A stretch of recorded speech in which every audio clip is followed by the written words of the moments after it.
by the dust, by the dust, apluta, apluta, bathed, bathed, dehinam, whose bodies, syat, syat, is possible. is possible. Translation and purport by His Divine Grace, Bhaktivedanta Swami Srila Prabhupada ki Jai. Jai. Narayana, the Supreme Personality of Godhead, the well-wisher and friend of all living entities, formally explained this transcendental knowledge to the great saint Narada. Such knowledge is extremely difficult to understand without the mercy of a saintly person like Narada. But everyone who has taken shelter of Narada's specific succession can understand this confidential knowledge. Report. It is stated here that this confidential knowledge is extremely difficult to understand. Yet it is very easy to understand if one takes shelter of a pure devotee. This confidential knowledge is also mentioned at the end of Bhagavad Gita, where the Lord says, Sarva dharman parityajya mamekam sharanam vraja. Abandon all varieties of religion and just surrender unto me.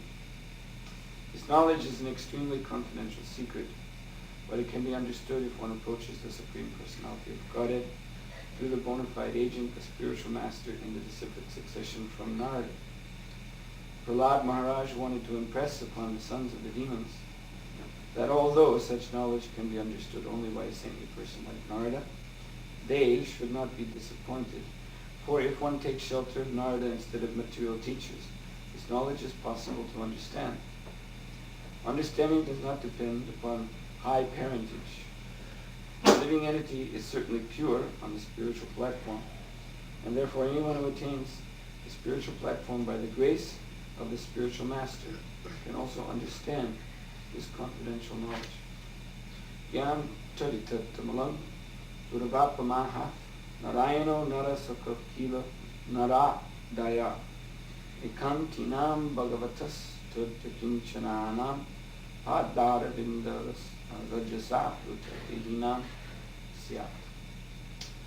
Narayan, Supreme Personality of Godhead, the well-wisher and friend of all living entities, formally explained this transcendental knowledge to the great saint Narada.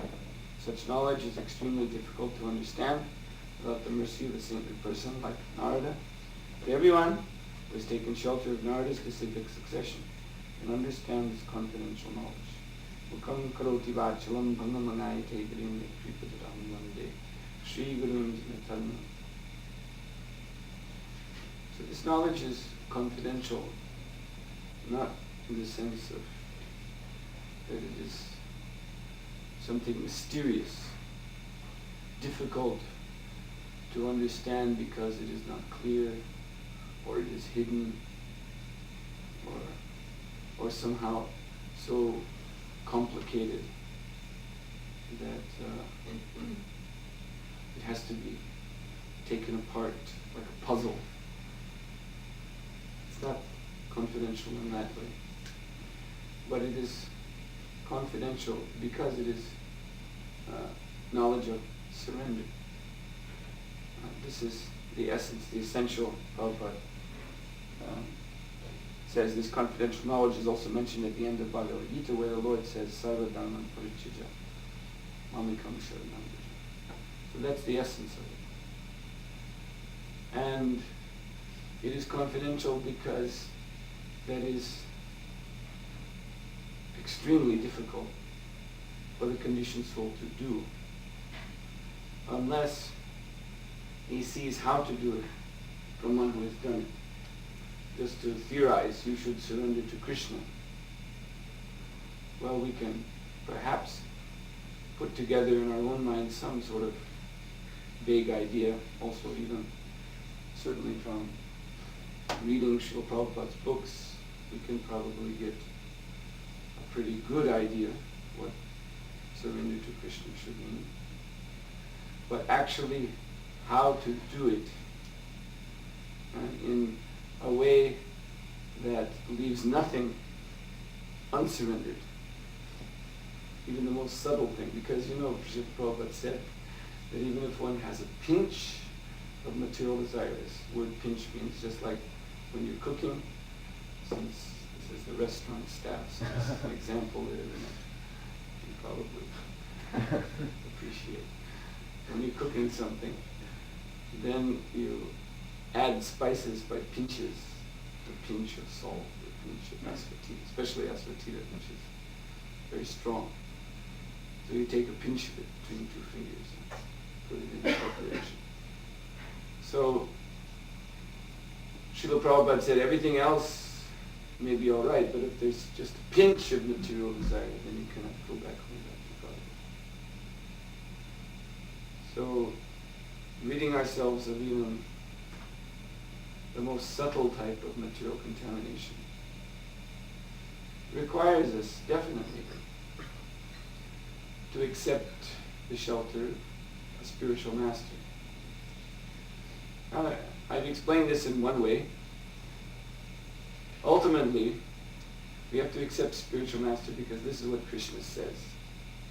You can explain it in that way too, as I just have done, that you can't figure out on your own how to completely, because Krishna says, Sarva Dharma Parichaja. He's saying, give everything else up and just surrender to me. So on our own, because our attachments are our own ideas, that's the meaning of Dharma in this sense. When Krishna is saying, give up all varieties of religion, Srila Prabhupada explained clearly what that meant. Bhoga Dharma and Tyaga Dharma. Bhoga is, of course, sense enjoyment. So there are many religions, you can see them now in the world, which make this their principle. There is some faith in God, but that faith is aimed or supports bhoga, sense gratification. This is supposed to be the pal, the result that these worshippers are eager for when they come out of church, when they finish their prayers. Then they look for sense gratification by the grace of God. So this is one dharma. When Krishna says Sarva Dharman Parichaja, this is one of the divisions of that dharma. It should be completely dropped, given up. And then the other is Tyaga Dharma, renunciation. Because the idea that I can renounce something is also based on the sense of my possession of a thing. Because I own a thing, therefore I can give it up. But you don't own anything. So this is a misconception. How can you give something up? How can you renounce anything?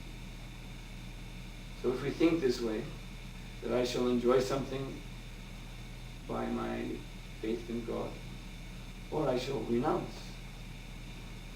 Both are illusory. Both are egotistical. Right? So this is what is meant. Sarva Dharman Parichaja. So we need to see how, by example, how to give up this Bhoga Dharma, Tyaga Dharma. That's one point. But fundamentally, we have to do this. We have to accept spiritual master. We have to learn from the disciplic succession of Narada and his representatives, because this is what Krishna says we must do. He tells this to Arjuna. Arjuna was so highly qualified in so many ways. Arjuna far, you can't imagine how much he surpasses men of today. But what Krishna also told him, that Tadviri, it's the same point. If you want this knowledge, this is the point being made here by Sri Prahlad Maharaj, such knowledge is extremely difficult to understand without the mercy of a saintly person like Narada. So Krishna, he says, Tadviri, you want this knowledge, just what these words mean. Tadviri, that knowledge. This is what you want? Then Pariparshnena Sevya, then you have to But pranipatina, first of all. You have to, pranipatina means offer obeisances. Pariprashnena, put questions. Sevya, render service. To a tattvadarshi, one who has seen the truth. Because this knowledge is Krishna. This knowledge is not some mundane collection of facts and figures like in the school that you lord over with your material mind. This is the materialistic conception of knowledge, just some collection of mundane facts and figures there on the page. You can't run away. And if you're endowed by nature with enough brain, you're clever. Also, in schools today, if you're a cheater, then you can lord over this knowledge and become celebrated as some kind of scholar and get a good mark. And then schooling finished. But this knowledge is Krishna himself. And Krishna, he's Avan Manasa Gochara. This is one of his names. Avan Manasa Gochara. Manasa means mind, Gochara means senses. Avan means beyond. So he cannot be captured. Or we heard last night that Sri Krishna Namadi Nabhavyat Prayam. That Krishna cannot be captured by our sensual, mental, or intellectual exercises.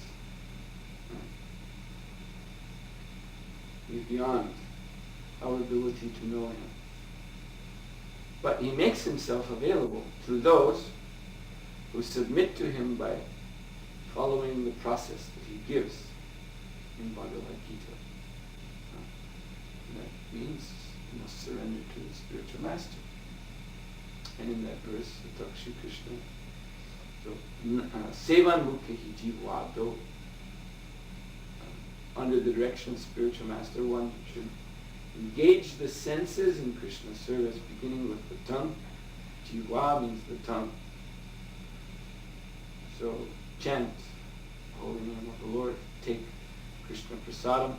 When the tongue is engaged, then all the other senses and the mind will quickly follow, because the tongue of all senses is most powerful. So, then by doing this, Svayameva Sparatyada, it's still not that if you do this, if you follow the process of Bhakti Yoga, then you can capture Krishna by the strength of your own mind and senses. It is also not like that.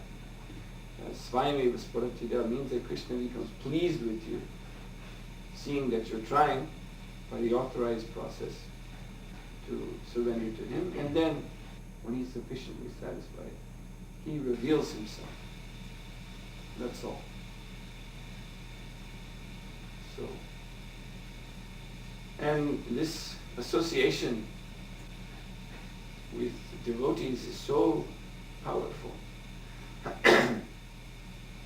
that even if it is done without the intention to acquire this knowledge, still the knowledge comes. Because Krishna is so, Krishna loves his devotees. So if someone mixes with them in some kind of favorable way, Prabhupada said, even to imitate, just to imitate, is also good. Because by this imitation, one is showing that this example is good.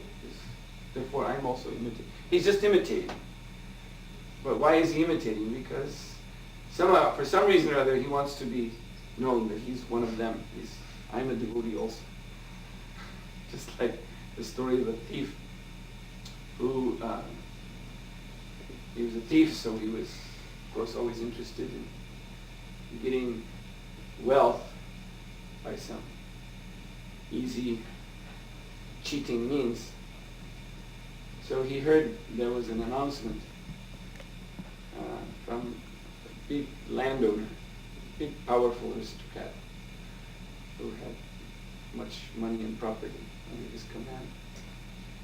So this person, this powerful man, had a very pious and saintly daughter who he had to marry. But because the daughter was very pious, therefore she demanded of her father that please don't marry me to some ordinary materialistic person who just wants to use this marriage relationship for sense gratification and will not be concerned for my spiritual well-being. I want to marry a devotee, an exalted devotee of the Lord. So then this landowner, he advertised, please, all the devotees of Vishnu should come to my place. We're having a convention, it's called Sammilan. Devotees are gathered together, some festival like that. So then all the devotees came, and this thief, he saw an opportunity for him to mix among the sadhus, to get some cheap wealth or some opportunity to steal, either by begging, you see, by begging, by posing as devotee and receiving charity, or sometimes devotees also have Lakshmi, so when they're not looking, going through their bag. So he dressed up like a devotee himself. He was just a thief. But he found some tilak somewhere, put tilak on. Made himself look like a devotee as much as possible. So all the devotees, they gathered, in this man's courtyard. They were expecting that there would be lecture, kirtan, something like feast, something like that. And then the wealthy man came out on the balcony with his young daughter, and he announced his intention that I've called you all here today because my daughter should be married, but she's a very pious girl and therefore only wants to marry a devotee. So I'm asking all of you to kindly consider this offer. If you take my daughter, I'm not a poor man. That means you're going to receive plentiful material wealth, which, because you are saintly persons, you will surely engage in Krishna service. But this is to the advantage of the Vaishnavas that he made this proposition. So immediately, all the sannyasis who were there got up and just walked out. And who were left were the householder devotees. And of course this one thief who was immediately very interested. Oh, this is a really good opportunity. I'll never have to steal again if I marry this man's daughter. I'll be married into a rich family. Very nice. So among those who were left, the household devotees, there was some discussion. They were all householders, so that means they already had wife. But it is possible in Vedic culture for a man to accept more than one wife. So there was some discussion among these grihastas devotees that is this proper thing? Some were saying, well, if she's a pious girl, I could also take a second wife. But the older, more experienced grihasta devotees were saying, no, we may be grihasta, but our aim is also liberation. And this is Don't you know how much trouble it is? Just one wife. So if you take two, you just become unnecessarily entangled. So then one by one, as this discussion was going on among the grihastas, they were getting up and leaving. They were becoming convinced, what is this? And they were saying to the man, I'm sorry, I have one wife and I don't want to get entangled. And they were going. And he saw that the crowd of devotees getting less and less. And then the few who were remaining, he was trying to really make it interesting. He said, I'll give you half of my property if you take my wife. Half of my lands, half of my bank balance, half of my animals. But still, they left. So, this thief, he had been, of course, thinking that this is his golden opportunity, and he was happy to see everyone else was leaving. It looked like there would be no contest. But at the same time, because he was sitting there, he had to hear these discussions among the devotees, discussions about the purpose of life and how we shouldn't become unnecessarily entangled. And also, he as he saw how each one of them were finally saying, yes, that's right, and getting up and leaving, then he was becoming impressed with their saintly qualities. That this rich man is offering such a nice material facility. Just get married to this young girl and no more problems for the rest of their life. And yet they leave him. How is that? So by the time that only he was left,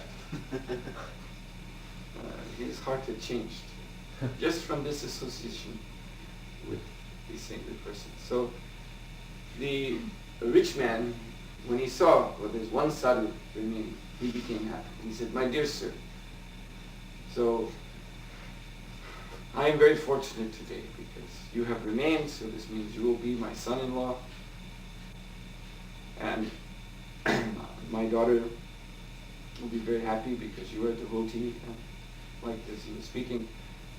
And the thief, he said, my dear sir, I must confess, I'm not a devotee. I'm a thief. And I've just come here to cheat you. But by remaining for some time within this group of Vaishnavas, I have understood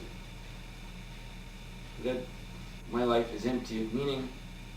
I've just simply committed so many sins in my years in this human body. And now I must say to you that I also cannot accept your daughter's hand. Anyway, I'm not a devotee, but by the association of devotees, now I want to become a devotee. So I must follow them. So he got it also.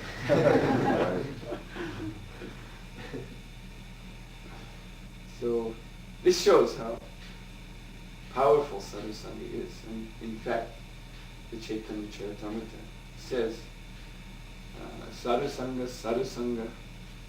sarva siddha hoy, lava matra sadhu sanga, sarva shastra koi. Actually, it's reversed. Sarva shastra koi is first. That means that sadhu sanga is being proclaimed again and again in all of the scriptures.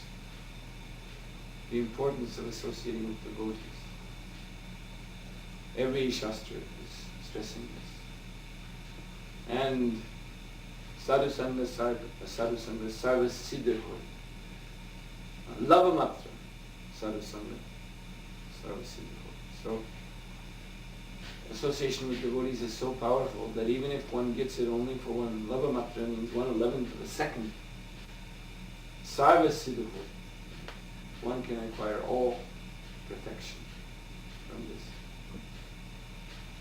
So, one should enter into the disciplic succession of Narada Muni, and this means specifically one should enter into the International Society of Krishna Consciousness. Now someone may say, but ISKCON is only one branch of this disciplic succession. In India, there are many sadhus who belong to this, who are in the Brahma Madhva Gaudiya Sampradaya. They're not members of ISKCON, but they have their own missions and they're teaching the same philosophy. So why can't we? Why do we have to just be members of ISKCON? Also, in the West, there are some later branches away from ISKCON. But many of these devotees are sincere. They had some institutional disagreement, but they are following the same philosophy. So why you say ISKCON? This is sectarian. But we should consider very carefully these statements by Sri Prahlad Maharaj. It is Prahlad Maharaj who's speaking. He's preaching to his friends who are demons. And he's telling them that I am also born in demoniac family. But now he is different. He is not a demon anymore. He is Maha-Bhāgavata. He is pure devotee. This young boy, Prahlad Maharaj, only about 5 years old. How do we know that he is Maha-Bhāgavata, a great soul? Because he's so bold in his preaching. That's how we know. His whole life is transformed.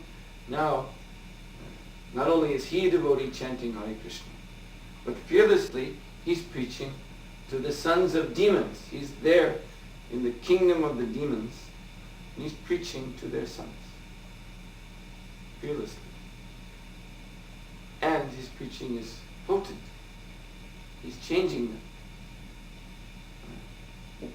They are accepting his preaching, and their hearts are changing.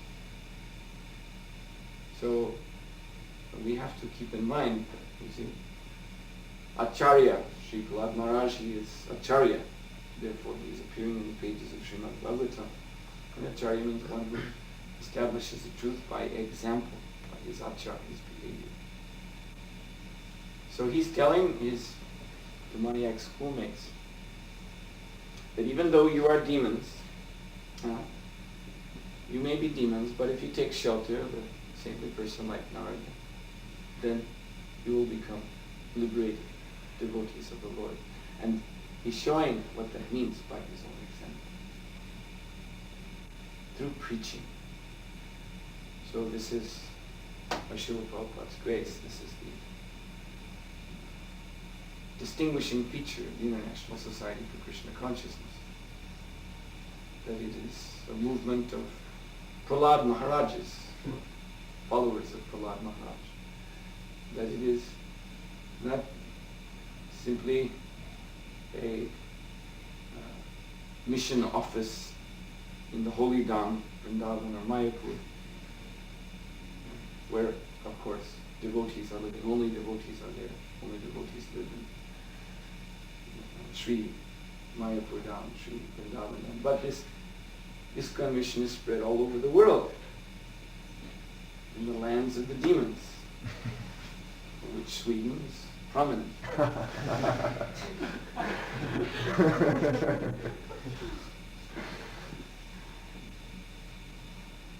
Manidar was telling me a funny thing last night. Not wanting to make controversy, I will repeat it. He was saying how his experience with many Swedish people is that they appear to be intellectual and reserved and also non-confrontational, very liberal. But he said if you push through this reserve, because the reserve is just a kind of shell with impersonalism. So if you push through the shell to try to reach the person, and you touch that person, his first response is, I hate you. Get away from me. Leave me alone. So then I was laughing. I was saying, that means when you push through this impersonal shell, what you find is a demon. He said, yes.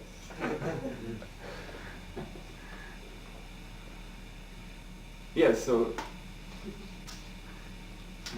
these are the lands of the demons. And yet, ISKCON has established its centers in all of these demoniac lands and is preaching, and not preaching for nothing, but actually is changing the hearts of these demons so that they take up devotional service and become devotees. So this is exactly following in the line of Prahlad Maharaj. He's the speaker here. So if we want to understand the meaning of this verse, we have to understand these very specific terms. So this is the distinctive feature of the International Society for Krishna Consciousness, established by His Divine Grace, A.C. Bhaktivedanta Swami Srila Prabhupada, that it is exactly following the lotus footsteps of Sri Prahlad Maharaj. And this means that truly the grace of Sri Narada Muni is there, because this is Narada Muni's expertise.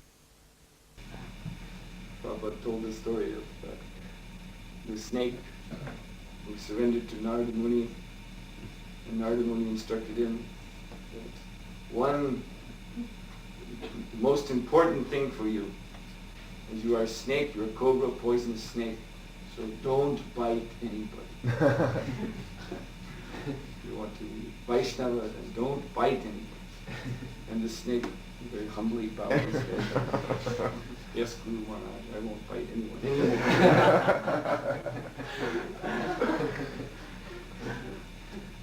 And then later, because the word spread that this snake was now non-violent, so then other creatures were coming to torment the snake. For so long they had feared this snake. So the monkey was coming and pulling the snake's tail, and the birds were flying down low and hitting the snake on the head, and they were all laughing at the snake and having fun. The snake is harmless, the snake won't do anything now. So then the snake, he felt, of course he was very humble, surrendered soul. So he was tolerating this, but he found that it disturbed his sadhana bhakti.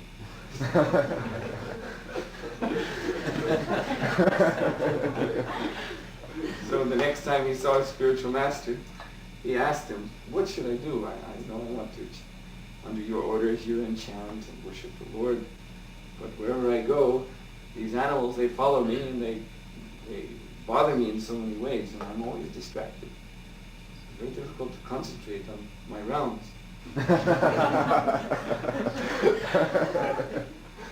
How he was chanting those rounds was he was using Japamala. But anyway, so Narada Muni told him, then when these animals come, you just raise your hood. You know, cobras have this hood. So when a cobra is in his normal state of mind with no, just undisturbed, then the hood will be closed. He'll look like an ordinary snake. But when he becomes agitated by something, angry, then he inflates this hood, it spreads out, and that means the cobra is ready to bite. He's become disturbed.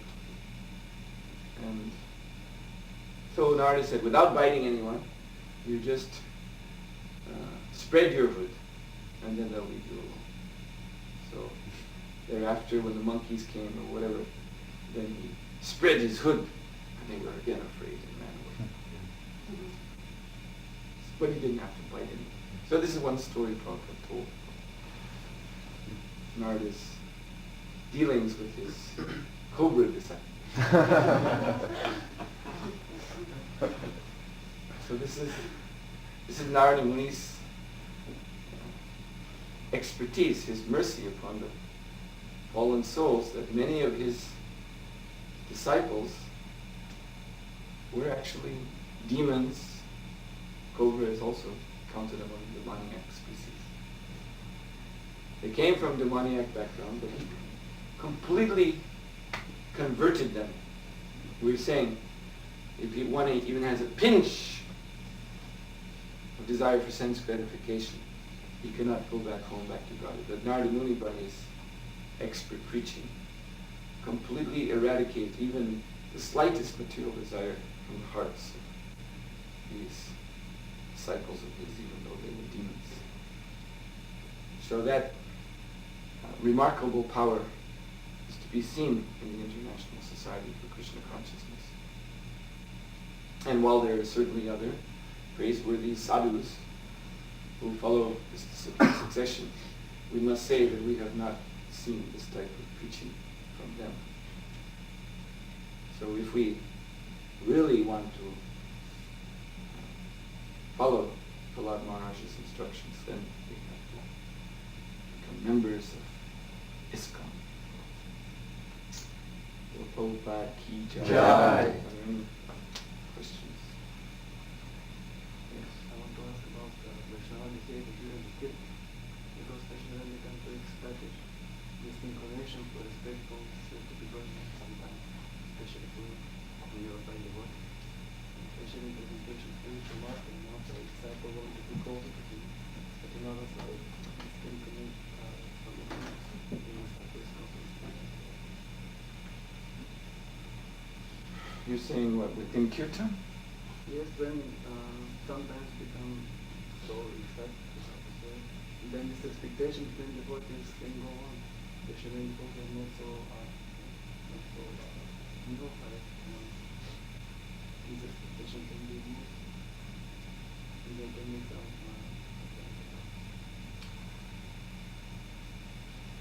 Well,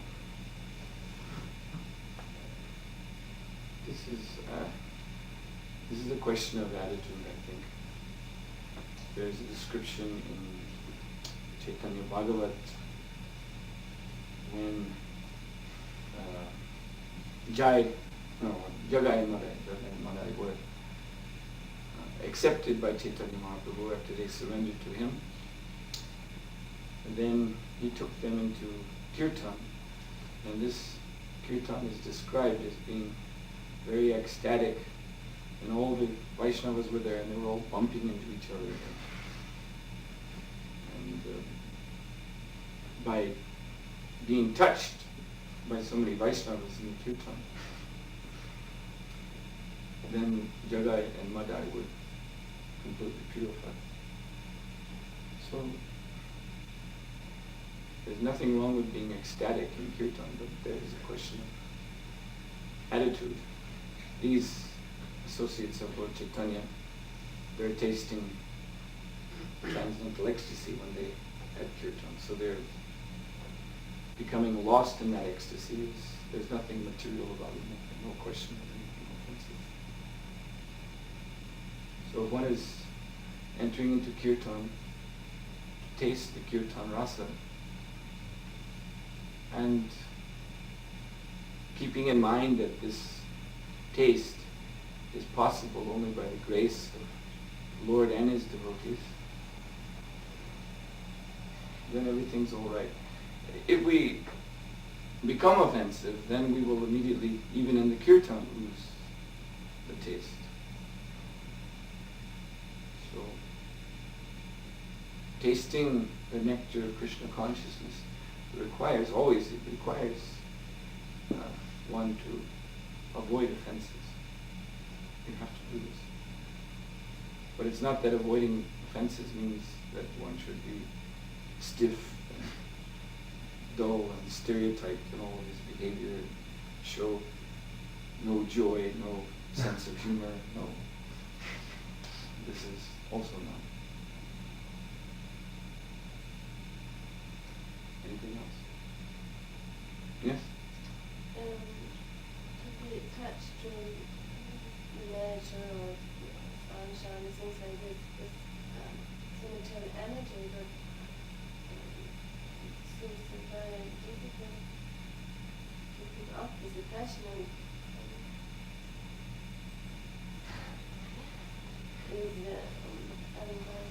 for example, Śrīmad-Bhāgavatam also like some sunshine, nice nature, but he was not passionate so well, so how to achieve that? Yes. Well, Srila Prabhupada commented that places where the sun doesn't shine, which are cloudy, which are filled with snow, this is hellish. They once, when Prabhupada was ill, and his disciples were with him, they convinced him that he should go to one place in Switzerland, St. Moritz, to recover his health because the air is very good there. But they brought Srila Prabhupada there not exactly during the summertime. So St. Moritz, because it is high in the mountains, therefore if it's not exactly summertime, then it's just filled with snow. So Prabhupada came there, and he was there for about one day. He said, let's go. He said, this is white hell.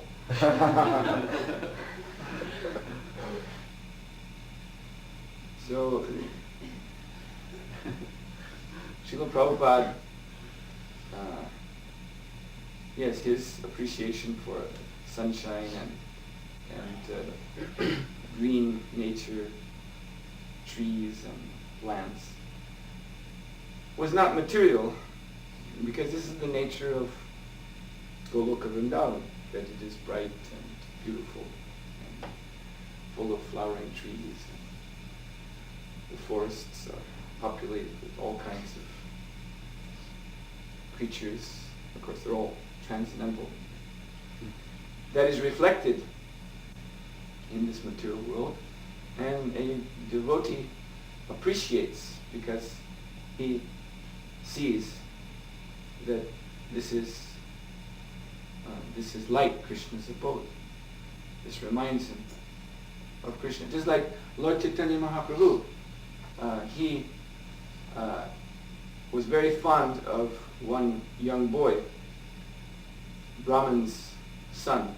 The father of this boy had died, so the boy was being raised by the mother, who was a very strict Brahmini widow. She was widowed.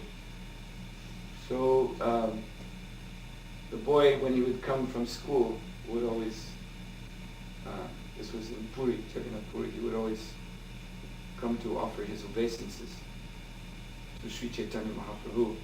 And Lord Chaitanya very much appreciated just seeing this boy, because he was physically very handsome, very good looking. And Krishnadas Kaviraj Goswami explained Lord Chaitanya liked to see this boy because the boy reminded him of Krishna. He was young, he was so good. Of course, he was a devotee. He was a devotee of Lord Chaitanya. And there was one, I think, Damodar Pandit, he was even actually criticizing the Lord for this. That you show so much affection for this young boy, but people will talk because his mother is a widow, she has no husband. And they will say, why is the sannyasi so affectionate to this boy? Perhaps this has some further meaning. So he was criticizing, not criticizing in an envious way, but trying to instruct Chaitanya Mahaprabhu. But Krishnadas Kaviraj Goswami points out simply that Lord Chaitanya was reminded of Krishna by seeing this boy. In another instance, also, he was very affectionate to the son of King Prataparudra for the same reason. The prince was very handsome, and when he was dressed as a prince with turban, nice cloth and ornaments. Then Lord Chaitanya said he looks exactly like Krishna. Lord Chaitanya showed very much affection for this prince, and in this way Maharaj Prataprudra was very happy, because if you show affection for the son, it's showing affection for the father. So he took that in a personal way, that Lord Chaitanya has this relationship with me also, as he has it with my son. So even Lord Chaitanya, Damodar Pandit was taking a sort of analytical position and questioning Lord Chaitanya's appreciation for the personal beauty of this Brahmana boy. But this is Vaishnava. When he can see the connection to Krishna very clearly, then he appreciates. The beauties of nature are the Lord's own handiwork, his artistry. But at the same time, you see, a devotee, because he's situated, pure devotee, is situated in spiritual consciousness, then it is not that he is attached, because I think that was the word you used. It's not that he is attached to being in a nice place and therefore won't go to preach in places that are hellish, that are cloudy and weather is bad and full of snow and cold. Just like when Srila Prabhupada was walking with some disciples in New York in the early days. It was dark and cloudy and rainy. And someone made some remark, I think it was Brahmananda, made some remark about how bad the weather was.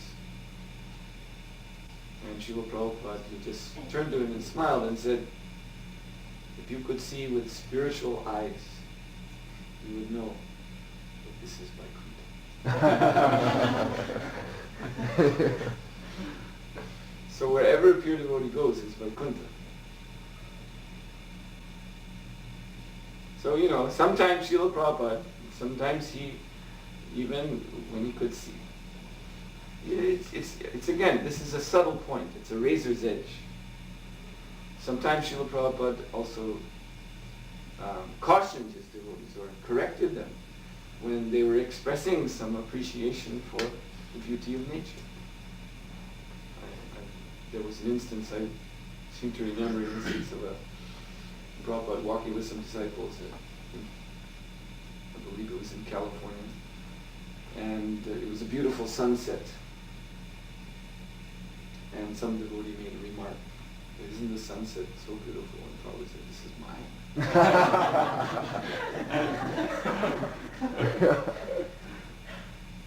So it's a razor's edge. It actually has to do with our attitude. If we're simply appreciating nature in the mood of sense gratification, mood of enjoyment, then Prabhupada, he did not approve of this. But if one is reminded of Krishna, actually, this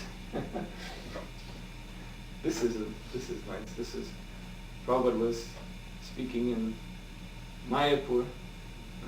It was a walk with some disciples, and Prabhupada began to speak of the beauty of Bengali women. And he was saying how Bengali women are especially considered beautiful because of their lustrous hair. And Prabhupada was talking in this way. And then one of his disciples kind of carefully said, Krishna has nice hair. And then Prabhupada said, why are you speaking of Krishna? We're talking of women.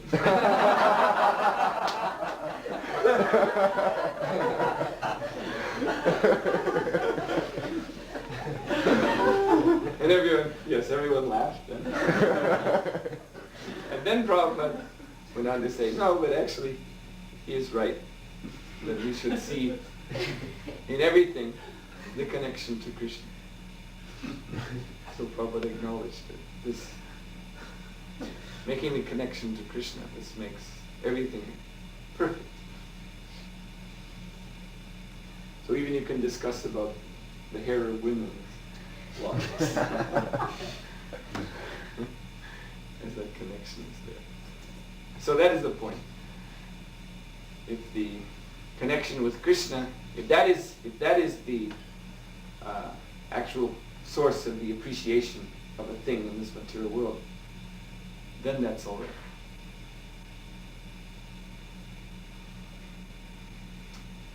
Okay. Srila Prabhupada ki jai. Srila Sutra Swami ki jai.